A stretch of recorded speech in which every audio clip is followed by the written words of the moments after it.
Everyone, welcome back to my channel. Hopefully আপনারা সবাই খুব খুব ভালো আছেন। আলহামদুলিল্লাহ আমরাও বেশ ভালো আছি। সাদা জিনিস দেখতে যেমন সুন্দর হয়, ঠিক তেমনি এটাকে মেনটেন করা অনেক কঠিন। আমি সপ্তাহে একবার করে ফ্যানগুলো ক্লিন করি, বাট মাঝে মাঝে হয় না, করতে ইচ্ছে করে না বা অলসতা বা বিজি থাকা হয়। তো আমার এই উইকটা একটু সেরকমই গিয়েছিল।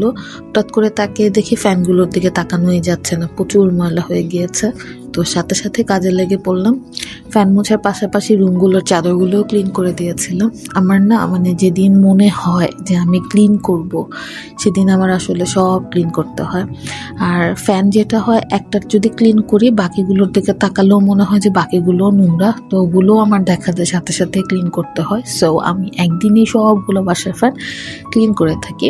তারপর হুট করে আমার মনে পড়লো যে আজকে সকালবেলা আমার এই বাচ্চাগুলোকে তো খাবার দেওয়া হয়নি, তো এগুলোকে খাবার দিতে চলে আসলাম। ছোটবেলা থেকে আমার ভাইয়ের অ্যাকোরিয়াম ফিশের প্রতি প্রচণ্ড নেশা ছিল। আমরা দুজন টিফিন না খেয়ে খেয়ে ফিশ কিনতাম।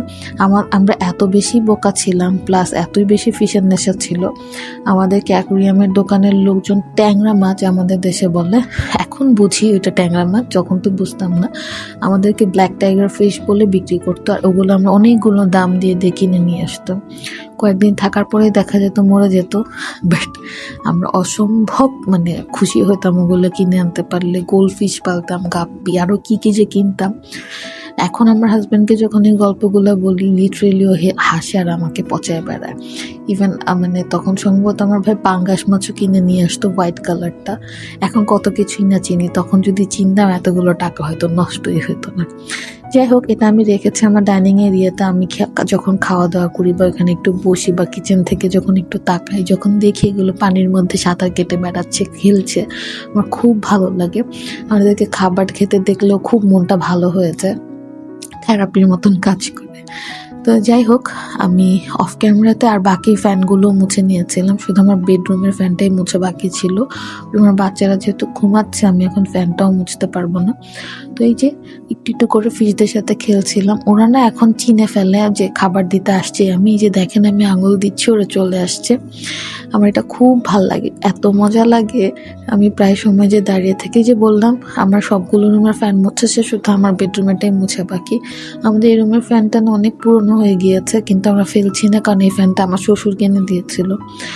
বাবা মায়ের স্মৃতি রেখে দিতে ফেলে দিতে ইচ্ছা করে না। ইভেন এই কারণে আমার হাজব্যান্ড আমার ফ্রিজটাও চেঞ্জ করে দিচ্ছে না। আমাদের সংসার জীবন আলাদা সংসার জীবন যখন শুরু হয়, তখন আমার শাশুড়ির ফ্রিজটা কিনে দেয়, তো এটা তার ফেলতে ইচ্ছা করে না। তো এর জন্য আসলে আমাদের নতুন ফ্রিজও কিনা হয় না। ইনশাল্লাহ খুব তাড়াতাড়ি কিনা হবে, আমার শাশুড়ি অ্যাপ্রুভাল দিয়েছে।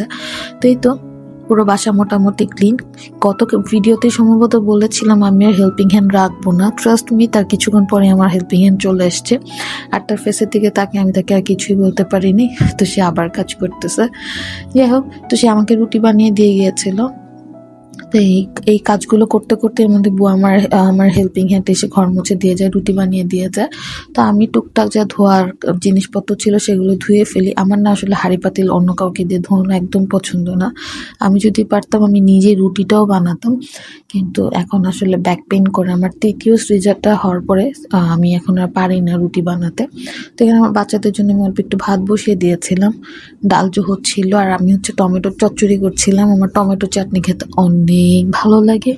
আমি যে কোনো সময় যে কোনো পরিস্থিতিতে যে কোনো খাবার দিয়ে টমেটোর চাটনি খেতে পারি।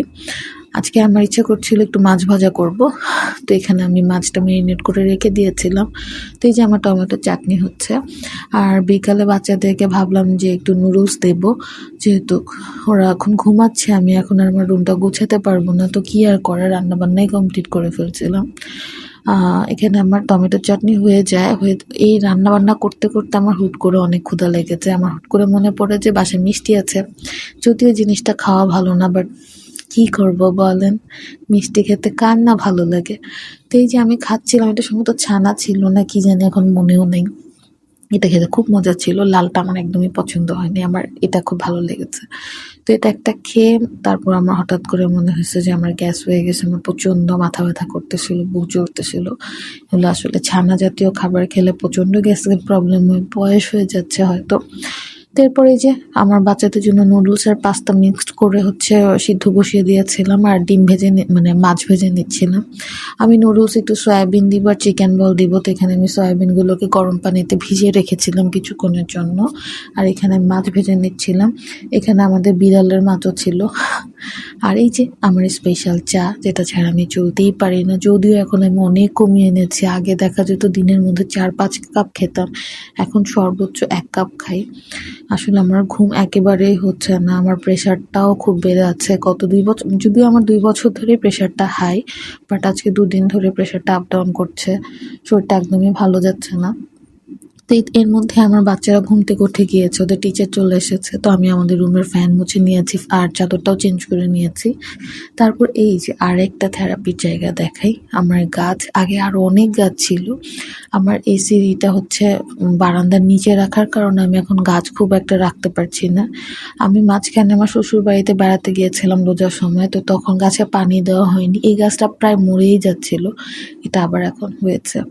আমার গাছগুলো দেখলেই মনটা ভালো হয়ে যায়, যখন এগুলোতে ফুল হয় আমি যেগুলো দেখি, জাস্ট আমার কি বলবো, যাদের আসলে গাছপালা খুব পছন্দ তারাই বুঝবে।